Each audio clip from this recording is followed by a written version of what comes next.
Hello everybody! Welcome back to my YouTube channel, Chair Mamita, your science teacher. Now, April is Earth Month. As an individual, ano bang ginagawa natin para makatulong tayo just to save our own planet? Maybe it will be small steps, big steps. Okay, kahit ano pa yung ginagawa natin, ang importante, we are doing our part just to save our own planet Earth. Okay? Ano ba ang ating topic ngayon? Okay. Tayo ngayon ay nasa module 6 na ng third quarter. Okay? And the title of our topic is about the formation of ions. Ano ba si ions? Okay. So, pag nakita niyo yung word na ion or ions, okay, ano ba yung pumapasok sa isip nyo? Okay. Ions ay meron to doon sa mga energy drink na iniinom natin at meron din to doon sa mga battery na ginagamit natin. Maraming bagay na pag pinagagamitan ng ions. So, isa-isahin natin. Ano ba to? Now, ions are formed when atoms lose or gain electrons. They carry positive or negative charge. Okay, dalawa yun ha. It's either you will lose or you will gain electrons in order to form an ions. Next, when they lose electrons, they become positively charged and are named cations. And when they gain electrons, they are negatively charged and are named anions. Okay? So, ito yung importanteng terms na ginagamit natin when we are talking about ions. Negatively charged, positively charged. If it is negatively charged, okay, ang tawag sa kanya ay anions. And if it is positively charged, ang tawag sa kanya ay cations. Now, anions are negatively charged ions because they have more electrons than protons. While cations are positively charged ions because they have more protons than electrons. So, mamaya makikita natin bakit nagkaganyan. Now, let us take a look with this diagram. Now, in this diagram, makikita natin tong arrow. Okay, this arrow, sinasabi niya na when you lose electron, okay, pag nagbigay ka ng electron, ang charge mo ay magiging positive. Okay? While dito naman, using the same arrow, once you receive an electron, once you gain an electron, you will become negatively charged. Next. Naalala niyo yung discussion natin last week about atoms? Okay. Atom, according to Democritus, it is uncatable. But there are number of researches by the different scientists showing that there are still atoms has subatomic particles. Meron pa siya mga subatomic particles. Now, one of the models that has been discussed is the model used or given by Niels Bohr. So, yung Bohr model, gumamit siya ng planetary model. Okay? So, in a planetary model, meron tayong central portion na tinatawag. Now, this central portion is what we call the nucleus. Okay? Now, within the nucleus, there are two particles. Okay? We have proton and we also have neutron. Yung proton, now I use red just to show you the difference between the two particles. Now I use red for the proton. Now proton carries positive charge, while neutron, which is green, carries neutral charge. When we say neutral, it could be positive or negative. Now, outside the nucleus, sa labas ng nucleus, makikita mo itong mga particle na to. Okay? Now, sila yung paikot-ikot sa labas. Okay? And they follow an orbit or a shell na kung saan doon mo sila matatagpuan. Now, paano ba sila na-distribute? Okay, tingnan natin. Now, sabi natin, nasa loob ng nucleus ay yung tinatawag nating proton tsaka neutron within the nucleus. But outside the nucleus, we have different shells. Okay? So, 1, 2, 3, 4, or yung tinatawag nating energy level. Now, each energy level or each shell carries a maximum capacity. So, iba yung capacity ni 1, ni 2, ni 3, and 4, and so on. So, paano natin malalaman ilan yung maximum number of electrons na kayang dalhin ng bawat shell? Okay, let us use the formula. Now, this is the formula in order to know the maximum electron capacity for each shell. So, 2n squared. Sa math, okay, pag nakita mo tong 2 na to, ito ay constant. This is our variable. And exponent, dahil siya ay 2, ibig sabihin, imumultiply mo siya 2 times by itself. Okay? So, let us try. So, yung first shell, ilan daw ang capacity ng first shell? So, n, palitan mo lang yung n ng 1 since first shell. So, 1. And then exponent 2. So, 1 times 1 is 1 times 2. So, we have 2. So, capacity ng first shell ay 2 electrons. While on the second shell, palitan natin itong n ng 2. 2 times 2 is 4, times 2 is 8. So, hanggang 8 ang kaya niyang dalhin. Now, for the third shell, palitan natin ito ng 3 yung n. 3 times 3, 9, times 2, 18. So, hanggang 18 ang kayang dalhin ni third shell. Sa fourth shell naman, palitan natin ng 4. 4 times 4 is 16, times 2 is 32. So, 32 ang kayang dalhin ni fourth shell, and so on. Kung may fifth, may sixth, and hanggang seventh shell. Okay. Now, ano yung significance nun? Bakit dapat alam natin yung maximum capacity? So, para pag dinistribute natin yung electrons, alam natin kung saan sila dapat. So, tignan natin yung examples. Okay, I have here 3 elements, the lithium, fluorine, and aluminum. On the first element, which is lithium, okay, ang symbol niya ay Li. Okay, sabi natin, ang number of electrons is equal to the number of the atomic number and at the same time equal to the number of protons. So, ibig sabihin, sa loob ng nucleus may 3 protons at meron siyang 3 electrons. So, paano natin siya ipupwesto? Okay, on the first shell, di ba sabi natin capacity ay 2. So, plot. 1, 2. 3 yan. So, ilan pa ang kulang? 1. Pwede ba dating isiksik siya dito para hindi naman siya malungkot? May kasama siya? No. Hindi papayag si first shell. Sasabihin ni first shell, ay puno na ako. Go to the next shell ka na. Okay, so yung pangatlo, dadali na natin dito. Okay, so 1, 2, 3. So 3 protons and 3 electrons. This is for the lithium. Now about fluorine. Okay, si fluorine ay may atomic number na 9, so ang kanyang proton ay 9, ang kanyang electrons ay 9. So, proton, 9, electron niya ay 9, ang electrons niya ay 9, so first shell, 1, 2, okay, check, na-reach niya na yung capacity. So, ilan pa ang kulang? So, 9 minus 2 is 7, so saan mo ilalagay si 7? Ilalagay mo na siya sa pangalawa kasi na-reach na nga ni first shell yung una niya. May 2 na siya. So, go to the next level or next shell. So, 7 yon. So, 1, 2, 3, 4, 5, 6, 7. Okay? Now, how about aluminum? Si aluminum naman, ang kanyang atomic number ay 13. So, ang proton niya ay 13. Ang electron niya ay 13. So, on the first shell, 1, 2. Okay? Check.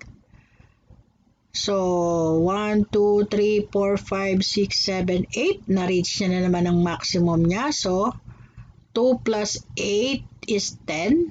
So, ilan pa ang kulang para maging 13? So, 13 minus 10 is 3. So, saan natin ilalagay? Doon na sa next level. So, 1, 2, 3. So, pag inad mo lahat yan, 13. Okay. Maliwanag yun, ha? Okay, next. How about the valence electrons? Ano yung tinatawag nating valence electrons? Now, valence electrons are electrons in the outermost energy shell of an atom. Okay, balikan natin yung drawing natin kanina. Outermost. Ang valence electron daw ay yung pinakalabas. So, ang valence electron niya ay 1. Okay, kasi isa lang yung nasa outermost eh. So, tanong, teacher, bibilangin pa ba natin yung nasa loob? Kasama pa ba sila? Hindi na. Kasi ang tinatanong lang yung outermost electron. So, isa lang yung nasa labas. So, 1. How about fluorine? 1, 2, 3, 4, 5, 6, 7. 7. At si aluminum naman, 1, 2, 3. 3. Okay, so that is the valence electron. Now, ano naman yung octet rule? Pag sinabing octet rule, okay, ang isang element, balikan natin ulit para mas malinaw sa inyo. Okay. Pag sinabing octet rule, pag yung outer shell niya ay meron ng dalawa. Outer. Ang kanyang electrons ay na-reach niya yung 2 or 8. It's either 2 or 8. Pag na-reach niya yun, ibig sabihin, it follows the octet rule. Stable na siya. Wala na siyang kakayahang humingi. Wala na rin siyang kakayahang magbigay kasi stable na eh. So again, octet rule, sinasabi natin, it needs 2 or 8 in the outer electrons to become stable. Okay, next. Yan. Ano naman yung isotopes? Now, ang isotopes, it is an atoms with the same number of protons and electrons but the different number of neutrons. Nakakalito ba? Okay, liwanagin natin. Ang characteristic ng isotopes, number 1, dapat pareha sila ng element. Okay? So, kung pareho sila ng element, pareho ang kanilang number of electrons at saka protons. Saan lang sila magkakaiba? Sa neutron. So, for example, meron tayong carbon 12, carbon 13, carbon 14. So, pare-pareho silang carbon, pare-pareho ng element, atomic number ng carbon ay 6. So, ang kanyang number of electrons ay 6. So, ang number of protons niya ay 6 din. Okay, mamaya, papakita ko sa inyo yung computation para mas maliwanag. Okay, uulitin ko Ang isotopes ay pareho ng element. Saan lang sila magkakaiba sa number of neutrons? Okay, at ano ang apektado kung naiba ang neutrons, number of neutrons? Definitely, kung iba ang neutrons, ano ang maapektuhan? Yung atomic mass. Okay. So, what is the formula in getting the number of neutrons? So, atomic mass minus atomic number is equal to the number of neutrons. Okay. So, tingnan natin ulit kanina, yung si carbon 12. Si carbon 12, sabi natin, ang atomic number ay 6. Tapos, kung si carbon 12 may atomic mass na 12, so 12 minus 6, ang number of neutrons niya ay 6. Okay, let's go to the next. A very common example of an isotope is hydrogen atom. It has 3 isotopes. H1, which is prosium, H2, deuterium, and H3, tritium. Among the 3, si prosium ang pinaka-abundant, yung pinaka-marami. Okay, followed by the 2 particles. Okay, by the 2 isotopes of hydrogen. So, tignan natin saan sila nagkaiba-iba. Una-una, similarity. Pare-pareho sila ng element, which is hydrogen. Okay. So, ang hydrogen, ang sabi natin, atomic number ng hydrogen ay 1. So, pare-pareho sila. 1, 1, 1. Ang proton niya ay 1. So, 1, 1, 1. So, saan sila nagkaiba? Definitely sa atomic mass. Okay. So, si hydrogen 1, okay, so ayan, makikita nyo.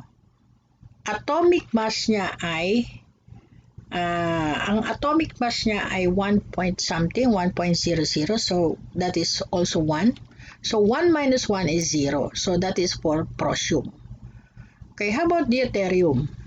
Ang kanyang atomic mass ay Ilan?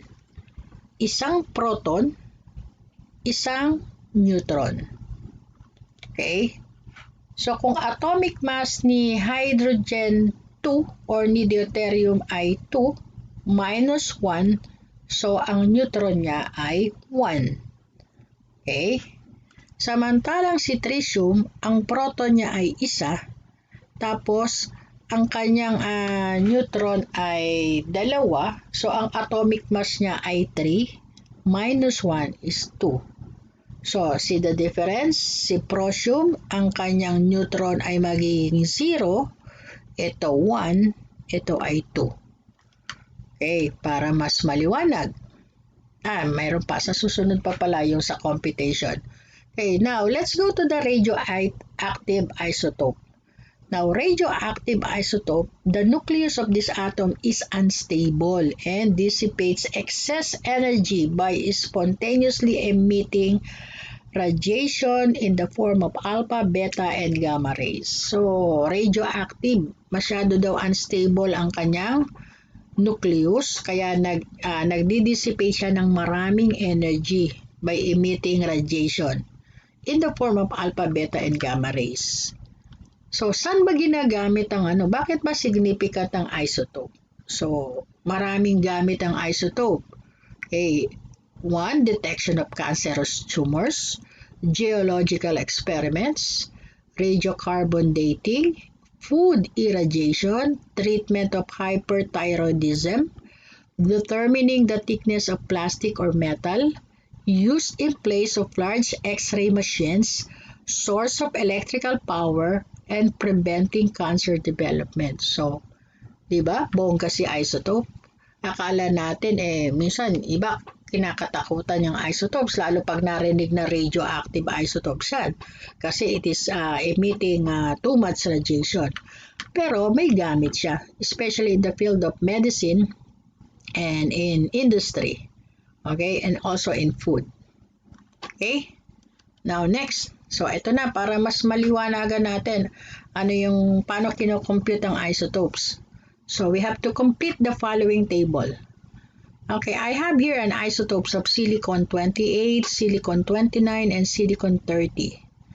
So, para ma-solve natin to, tingnan natin sa periodic table. Ano ba ang atomic number ng element na silicon? Ang atomic number ng silicon ay 14. So, kung ang atomic number ng silicon ay 14, ang number of protons niya ay 14, ganon din si electron 14. Kopyahin nyo lang, 14, 14. So, ano ang neutron niya? Since silicon 28, atomic mass is 28 minus 14. So, definitely, ang neutron niya ay 14 din. Paano kung given ang neutron? Blanco to. Okay? Para malaman mo kung anong sagot, i-add mo lang. Proton plus neutron kasi sila ay nasa loob ng nucleus. So, 14 plus 14 is 28. Okay? Now, how about 29? Silicon 29. Same, sabi natin, same element. Since same element siya, atomic number niya ay 14, so proton ay 14, electron ay 14. Tapos, eto, atomic mass is 29, ima-minus mo sa proton na 14, so 29 minus 14 is 15. Now, how about silicon 30? Same explanation. Same element yan, atomic number niya ay 14, so proton ay 14, electron ay 14, atomic mass is 30 minus 14, ang neutron mo ay 16. Okay? Now, how about argon? Si argon naman, we have an isotopes of argon which is 36, 38, and 40. Now, ano bang atomic number ni argon? Si argon ay may atomic number na 18. So, kung ang atomic number ng argon ay 18, so ang proton niya ay 18, ang electron niya ay 18. So, kopyahin nyo na lahat yun. 18, 18 na yun. So, paano natin malalaman ang number of neutrons? So, 36 ang atomic mass minus 18. So, 36 minus 18 is 18 for argon 36. For argon 38, 38 minus 18 is 20. And for argon 40, 40 minus 18 is 22. Okay? So, I hope mayroon kayong natutunan sa ngayon at sana ay nagustuhan nyo yung ating lesson. And if you like my video, you can like it, subscribe it, and share. Okay, salamat. Have a great day. Keep safe, maintain cleanliness, and wear mask. Mabuhay tayong lahat. See ya!